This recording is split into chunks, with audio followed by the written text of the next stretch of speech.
Good morning, everybody. Thank you so much for being here today. What a terrific crowd.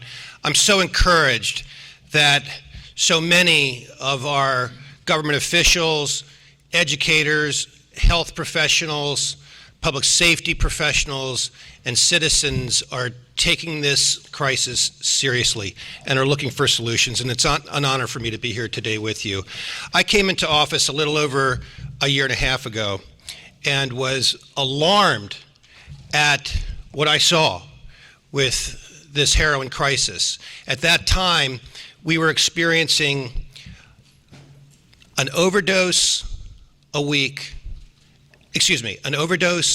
day and a fatality a week. Overdose a day and a fatality a week. And in light of that, we formed the Anne Arundel County Heroin Action Task Force to develop strategies and to find solutions. In forming that task force, in establishing its membership, we recognized that heroin is the octopus from hell. It has tentacles that reaches into every aspect of human existence. And that's why when we put together that task force, it included officers from almost every department of county government, from public safety to health and human services, to our educational establishment, everyone working together to look for solutions.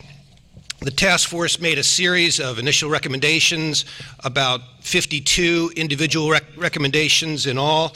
Of those, 35 have now been fully implemented, and another 16 are on their way to being implemented. Our budget priorities have reflected the nature of this crisis and the need to allocate additional resources to combat it.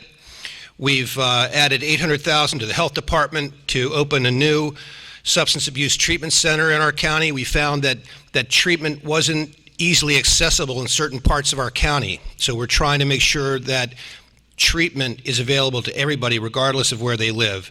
We're increasing community services grants to providers of substance abuse services by 25% to $375,000.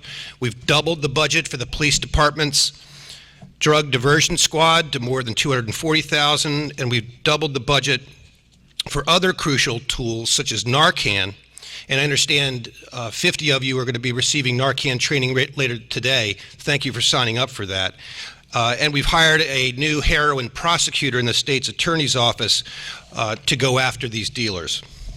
We're also embracing the latest strategies in enforcement by pursuing more aggressive police efforts to find and arrest dealers, by prioritizing heroin warrants. Our very clever sheriff's office has found a way to electronically tag any warrant that is heroin related so that those warrants sift right to the top and the deputies go after those individuals first. And we're stepping up prosecution in our state's attorney's office. We're showing no mercy to these dealers. And treatment through the efforts of our health department and our Department of Detention Facilities.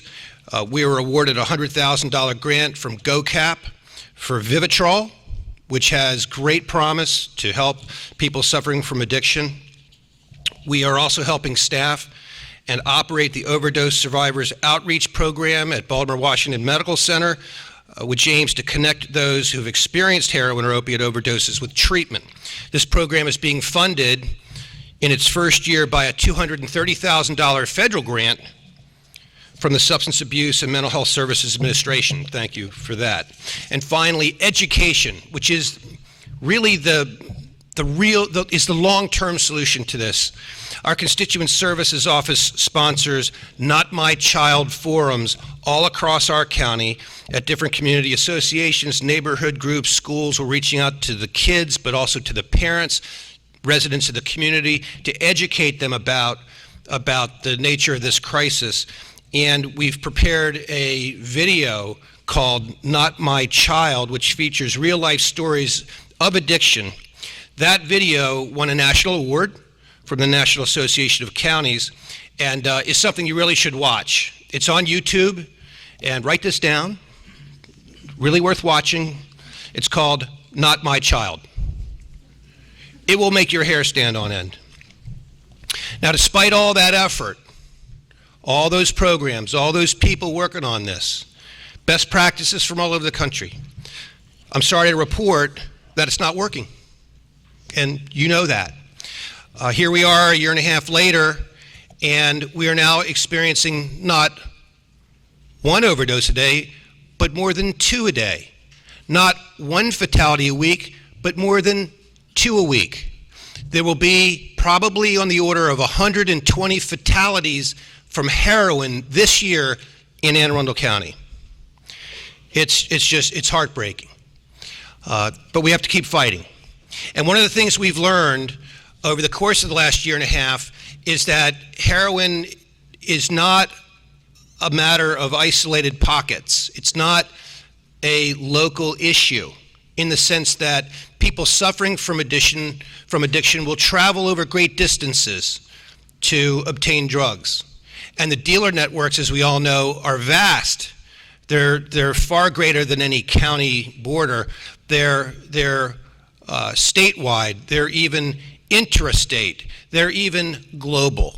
These networks are vast. And that's why we've come together today for this regional summit to work together to develop regional solutions, regional strategies, and to share best practices. And hopefully one day we will crack the code and figure out how to stop this incredible crisis.